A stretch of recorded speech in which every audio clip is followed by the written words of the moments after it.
Será que estão estragando o Solo Leveling com o anime? A adaptação tá acelerando tanto que tá cortando o detalhe, tirando um lado muito importante do protagonista? Olá! Vim aqui comentar algo que já venho notando nos comentários de vocês desde a primeira temporada, intensificado um pouco na segunda de Solo Leveling, sobre a adaptação do manhwa, especialmente, ou webtoon, com o anime. Sei que muitos de vocês provavelmente também leram a novel. Essa eu nunca li, exceto o primeiro volume, há muito tempo atrás, então eu vou aqui contextualizar e me basear apenas no manhwa, material sul-coreano em quadrinhos e a adaptação que a gente tem em mangá. Solo Leveling tá quase acabando a sua segunda temporada e ainda tem muitas pessoas que estranham o ritmo. Muitos capítulos condensados em apenas um episódio. Rearranjos que foram elogiados na primeira temporada, mas que aqui na segunda temporada começam a talvez trazer estranhamento. Cenas que parecem ser cortadas e são trabalhadas lá na frente ou nem sabemos se serão. Uma necessidade muito grande deles chegarem no arco da ilha Jeju e talvez humanizar um pouco mais o protagonista, esse novo jogador,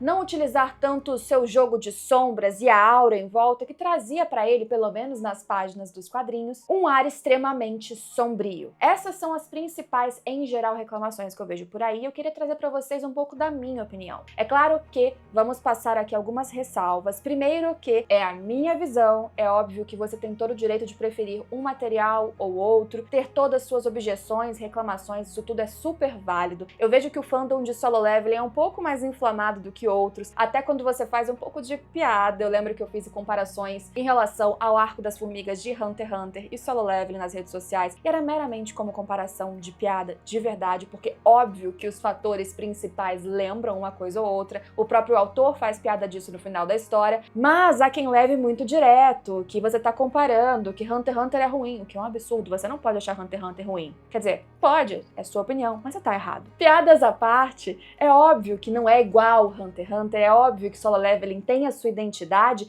e o anime também tem uma identidade diferente das páginas. Isso já ficou claro há muito tempo. Vamos começar lembrando que Solo Leveling é uma adaptação da A1 Pictures, um estúdio japonês, adaptando uma história sul-coreana. Uma história sul-coreana que trata muito, inclusive, de elementos geopolíticos, especialmente, exatamente nessa parte da história que a gente tá, Coreia do Sul e Japão, em que o Japão, se vocês notarem bem, eles são praticamente colocados como os vilões. O que tem muito a ver, talvez, com a própria questão geopolítica real da própria Coreia do Sul ter questões no passado deles com o que japoneses, o Império Japonês, fez com o país sul-coreano. Seja por essa inspiração real ou não, é um estúdio japonês tratando de uma animação que coloca eles, sua nação, como talvez os vilões. Muitas pessoas acharam que eles não colocariam Goto e os caçadores ao seu redor, a sua guilda, como japoneses, ou suavizariam o plano deles, que era deliberadamente egoísta e cruel lá na ilha Jeju. Eles não fizeram isso, mas talvez algumas das alterações que geraram efeitos também no próprio Sung Jin-woo tenha relação com ser um estúdio japonês falando de uma história sul-coreana. Vamos falar de uma das cenas que mais trouxe reclamação nessa temporada, que foi no episódio em que a gente viu a luta / treinamento dos Rank S dentro da associação sul-coreana, em que a gente viu a galera lutando e logo em seguida o próprio Goto junto com Sung Jin-woo. Essa batalha dos dois que mostrou como Sung Jin-woo, para todos ali, sobretudo para o Goto,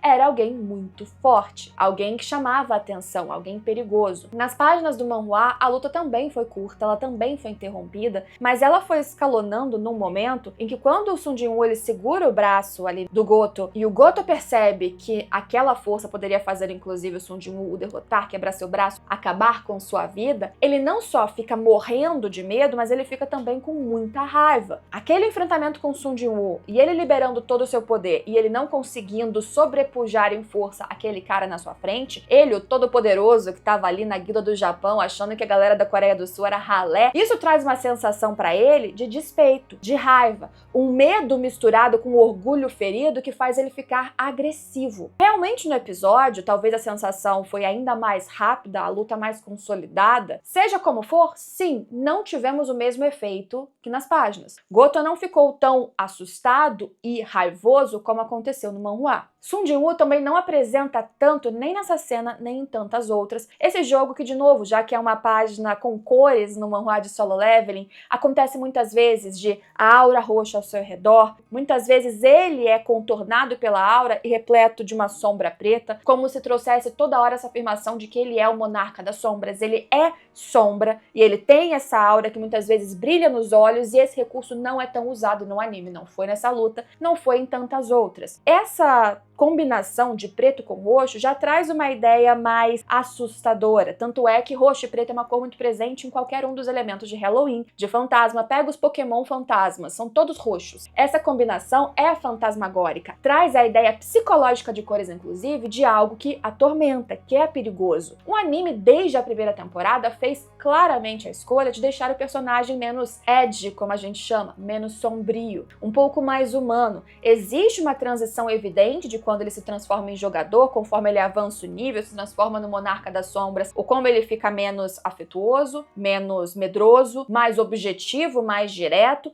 mas ele ainda assim, no anime, tem um grande destaque pra cena emotiva quando a sua mãe volta. Muitas lágrimas que eu nem sabia, gente, descobri quando me mandaram, porque eu tava comentando, gente, era só uma piada, Hunter x Hunter e Solo Leveling, é claro que é diferente. Aí me mandaram um conteúdo na internet que eu nunca tinha visto, mostrando pessoas que reclamavam porque o protagonista estava chorando e se emocionando porque a mãe voltou. Porque ele tinha que ser mauzão, terrível, e chorar igual uma criança, copiosamente, porque a mãe acordou, aquilo não fazia sentido. Gente, não faz sentido se você não estiver assistindo o negócio certo. Aqui só um parênteses para mostrar que existem reclamações muito acima do que deveria ser, porque mesmo dentro da humanização do anime, existia também a cena de emoção no manhwa. Não sei como era na novel, mas no anime, mesmo que exista um destaque com trilha, com alguns segundos a mais de movimentos vagarosos naquele rosto, em close, chorando, faz sentido que ele faça isso, que esse seja um ápice emocional, um episódio mais tranquilo para focar realmente no drama, porque é isso que movia o personagem. Ele era um caçador ranquier que entrava em dungeons e quase morria o tempo todo, porque ele precisava sustentar a irmã, porque a mãe estava lá também precisando de cuidados pagos com a doença do sono eterno. Então ele sempre se moveu por essa responsabilidade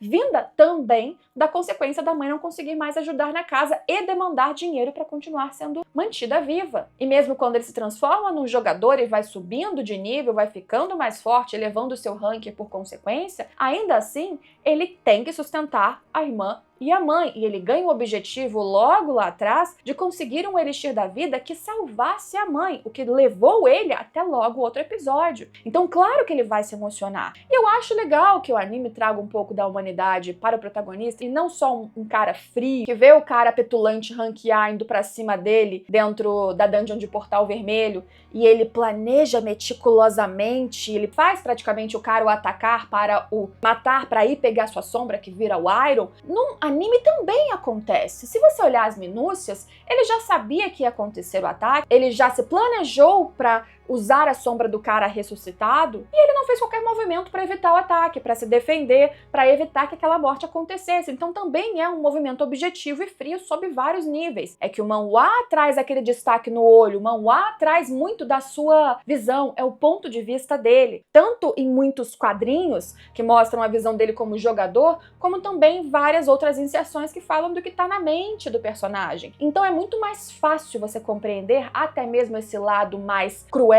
que seja dele em certos momentos na história original, ou pelo menos na história em quadrinhos, do que no anime, que escolhe fazer ele um pouco mais normal, entre muitas aspas, um pouco mais doce. Até isso deixa um pouco mais de mistério para as pessoas que começam a cogitar, não sabem o que acontece lá na frente da história, que já está acabada. Será que realmente ele é o Monarca das Sombras? Ele vai ser um vilão em certo nível ou não? Porque vários elementos que o circulam são vinculados a sombras, a coisas ruins, ou seja, as próprias sombras, você controlar mortos, ele ter missões que exigem que ele tire a vida de pessoas, cruéis ou não, ele precisa tirar, se algo o ameaçar, ele precisa encerrar aquela pessoa, ou seja, não é o arquétipo de herói tradicional. se você constrói ele esteticamente também, imageticamente e em falas muito literais, como alguém muito sombrio, terrível, você joga muito para uma interpretação que provavelmente não é o que o anime quer. Ainda quer construir uma ideia de um herói, ainda que com diversas facetas diferentes do tradicional. Aí a gente pode entrar em comparações que eu já vi na internet também, quadro a quadro.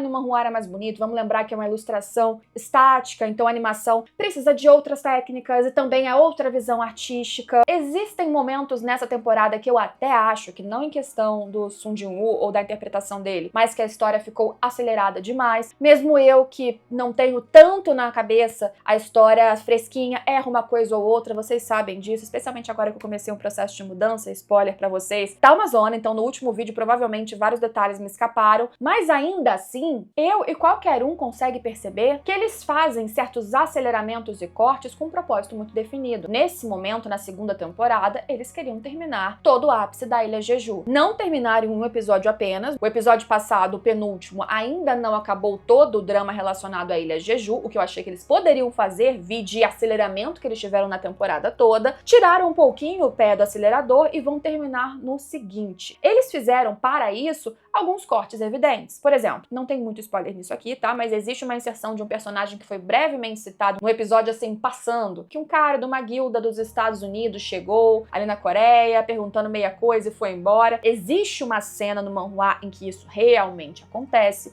em que a gente vê quem é esse cara, qual o diálogo dele com o presidente da associação. Existe uma outra citação de Estados Unidos, ou seja, esse drama geopolítico se ampliando um pouco mais, exatamente no que foi adaptado no episódio passado, já na Ilha Jeju, falando da reação dessa guilda dos Estados Unidos em relação a Sung Jin-woo, ao que está acontecendo com as formigas. E isso também não foi mostrado ainda. Talvez eles incluam como um grande gancho no episódio final, porque também certas citações dessas estão linkadas ao próprio pai do Sung Jin-woo, que já apareceu, porque ele apareceu lá nos Estados Unidos. Então ele já é alguém que chamou a atençãozinha lá no país. Essas coisas que foram cortadas, neste caso em específico, eu acho que são rearranjos, que não prejudicam a história, porque são pontas para algo que vai se desenvolver melhor depois. Agora, uma luta que acabou sendo cortada de ranks A, uma coisa ou outra que foi mais rápida em diálogo aqui e ali, essas questões claramente foram para ter o ápice da Ilha Jeju, o que, gente, vamos lá combinar. Mesmo que Solo Leveling já fosse um sucesso antes do anime, desde antes da primeira temporada, eu mesma fiz um vídeo falando sobre Solo Leveling antes da estreia do anime, o sucesso já era muito grande. Ainda assim, toda a temporada o anime precisa se vender. E como ele se venderia não trazendo um grande ápice, um grande foco,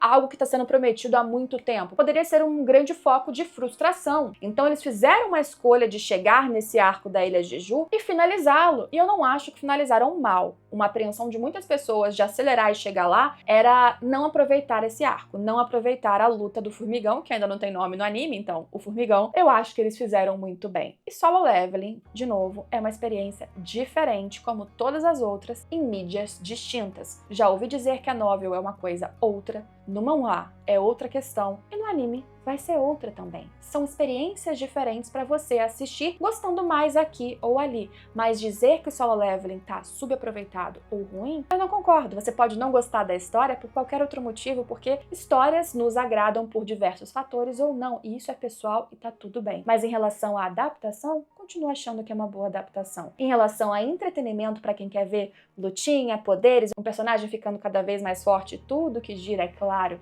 em torno desse plot inicial, também acho que continua indo muito bem e não é à toa que é um sucesso gigante, cada vez maior, quebrando recordes de visualizações, de curtidas mesmo na Crunchyroll, pelo que eu já vi, confirmando live action de adaptação, que eu também acho que tem tudo para ser um sucesso, e comentários na internet afora, trazendo o fenômeno de ser uma boa história vendável em diversos países e culturas diferentes, o que faz, é claro, o sucesso ser ainda maior fora do Japão. Mas essa foi só a minha opinião e a minha discussão sobre esse assunto, já que eu disse que traria num vídeo diferente. Eu quero saber a visão de vocês. Você acha que Sung Jin-woo foi realmente prejudicado na adaptação do anime? Que Solo Leveling tá tendo algum prejuízo quando passam das páginas para as telas? E o que você acha do anime como um todo? Me conta aqui embaixo. E a gente se vê, se tudo der certo, em todos os próximos vídeos. Espero que eu consiga trazer Sabadão de ano que vem menos caótica, mas não prometo, porque minha semana vai estar pior que a passada, e daqui pra frente só pra baixo. Mas depois a gente sobe de novo. A gente se vê, espero eu, em todos os próximos vídeos. Então te convido, tinha esquecido parecido, agora fica o convite para se inscrever aqui no canal. Se quiser participar do nosso clube de leitura, também tem aqui embaixo Seja Membro, que, acima de tudo, tanto Seja Membro quanto o Catarse é uma forma de você ajudar esse canal a crescer cada vez mais e nunca parar as suas atividades. Você que ficou até aqui, muito obrigada pelo seu apoio de sempre e a gente se vê por aí.